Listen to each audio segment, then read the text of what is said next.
Hello guys, welcome to my new vlog. तर आज होता यात्रेचा दुसरा दिवस. आज होतं काल्याचं कीर्तन, पण नेहमीप्रमाणे आम्ही आमची उशिरा जायची परंपरा मोडली नाही. आम्ही जाईपर्यंत कीर्तन संपून महाप्रसाद घेण्यासाठी पंक्ती पडल्या होत्या. और इधर देखो मैंने किसको देखा. अजीब जानवर है, कितना भी खाए भूखा ही रहता. नंतर गेलो यात्रा फिरण्यासाठी. आज आम्ही कशासाठी आलो होतो गावात आमचं आम्हालाच माहीत नव्हतं, बट फिरायचं म्हणून फिरत होतो. आणि त्यात आमच्या घरच्यांनी आमच्या या छोट्या गँगला आमच्यासोबत पाठवलं होतं. एवढा त्रास देत होते ना, काय सांगू. ओरडून ओरडून तर माझा घसाच खराब झाला. मग थंड होण्यासाठी आत्याने आम्हाला आईस्क्रीम घेऊन दिली. यात्रेमध्ये तर लहान मुलांपेक्षा आमचे जास्त लाड होत आहे की काय असंच आम्हाला वाटत होतं. तर हॅलो गाईज, आता आम्ही गेलो होतो गावामध्ये, पण आम्ही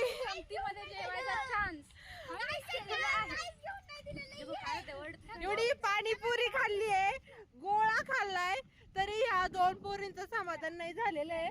गावात जेवण होतं पंक्तीला मस्तपैकी, पण ह्या मुली म्हणल्या आम्हाला भूक नाही, आम्ही पण त्यांच्यामुळे जेवण नाही केलं, आम्ही रिटर्न चाललोय. आता आम्हाला लागलेली आहे भूक आणि आमच्या घरचे ओरडते आम्हाला की तुम्ही विदाऊट जेवण करता येताय. काही नाही खोटं बिट काही नाही बोलत आहे आम्ही, खरी गोष्ट आहे ही. आज आम्ही जमलो आहे यात्रेसाठी. हे आहे आमच्या आत्या, एकदम यंग आत्या आहे, ही आमची आदिती मुळे. ठीक आहे, यांची काल अॅनिव्हर्सरी होती, तर ते म्हणताय अॅनिव्हर्सरीचं गिफ्ट द्या. केक खाल्ला सगळ्यांनी, कोणी आणलेला माहित नाही, पण कापला फक्त.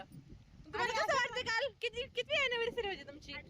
18वी. मग कसं काय तुम्हाला काय दोन प्रेमाचे शब्द नाही बोलले एकमेकांबद्दल? बोलायला दिलं नाही मला. हा, बोलायला दिलं नाही. शैलेशने सगळं हे करून घेतलं, कोणाला चान्स नाही दिला बोलायचं. हा, तेच तर.